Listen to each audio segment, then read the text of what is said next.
ثانی انٹرنیشنل حج عمرہ tours and travels حج عمرہ جانے کے خواہشمند حضرات اسکرین پر دیے گئے نمبرز پر کال کریں۔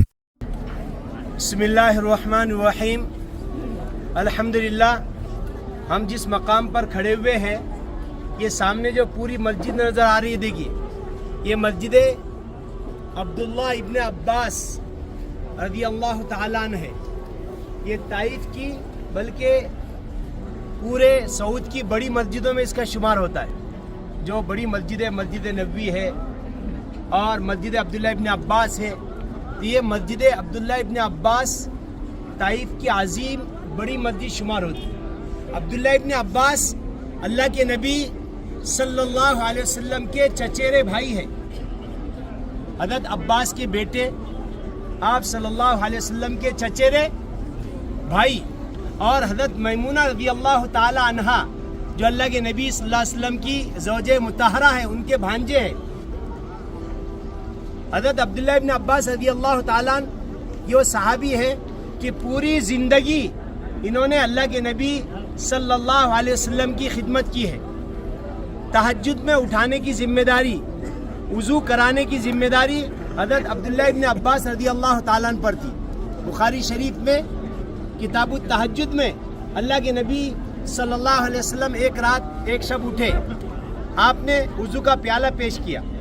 جیسے ہی وضو کا پیالہ پیش کیا، اللہ کے نبی صلی اللہ علیہ وسلم موج میں تھے، اللہ کے نبی صلی اللہ علیہ وسلم نے ان کو دعا دی۔ امام بخاری نے بخاری شریف میں جلد نمبر 1 میں حدیث نمبر 75 پر ایک روایت ذکر کی، ضمننی رسول اللہ صلی اللہ علیہ وسلم، اللہ کے نبی نے اپنے سینے سے لگایا، خوشی میں سینے سے لگا کر، اللہم علمہ الکتابہ والحکمہ، اے اللہ اس عبداللہ ابن عباس کو حکمت کی، کتاب کی، اور اے اللہ اسے علم اور حکمت عطا فرما۔ دعا دی۔ دعا کا نتیجہ یہ ہوا کہ اللہ نے آپ کو ایسا علم عطا کیا، ایسا علم عطا کیا کہ صحابہ میں سب سے چھوٹے صحابی یہی تھے۔ ہجرت سے 3 سال پہلے شعبہ ابی طالب نے، مشرکین نے آپ کو محصور کیا تھا، اللہ کے نبی اور صحابہ کو انہیں جیل میں بند کیا تھا 2.5 سے 3 سال۔ اسی جیل میں شعبہ ابی طالب میں عبداللہ ابن عباس کی ولادت بسعادت ہوئی، اور اللہ کے نبی کے وصال کے وقت آپ کی عمر 13 سال۔ کتنی؟ 13 سال۔ علم کے ایسے سمندر کہ آپ کے بارے میں محدثین نے لکھا ہے بحر الامہ، امت کا دریا، امت کا سمندر، حبر الامہ، امت میں سب سے بڑے عالم اگر کوئی ہے تو عبداللہ ابن عباس رضی اللہ تعالی۔ جس وقت مروان بن حکم اور عبداللہ ابن زبیر کی جنگ ہوئی تو عبداللہ ابن زبیر نے کہا کہ تم میرا ساتھ دو، آپ نے انکار کر دیا، میں کسی کا ساتھ نہیں دیتا، فتنوں سے بہت زیادہ ڈرا کرتے تھے۔ تو حضرت عبداللہ ابن زبیر نے آپ کو جلا وطن کر دیا مکے سے۔ آپ طائف میں آپ کی پوری زندگی گزری۔ 68 ہجری میں حضرت عبداللہ ابن عباس کا انتقال ہوا 71 سال کی عمر میں۔ یہ سامنے جو مقبرہ نظر آ رہا ہے، سامنے حصار، یہ دکھ رہا ہے، یہاں 3 صحابہ کی مزار ہے۔ کتنے؟ 3۔ عبداللہ ابن عباس اور کاتب وحی حضرت زید بن ثابت اور محمد ابن حنفیہ۔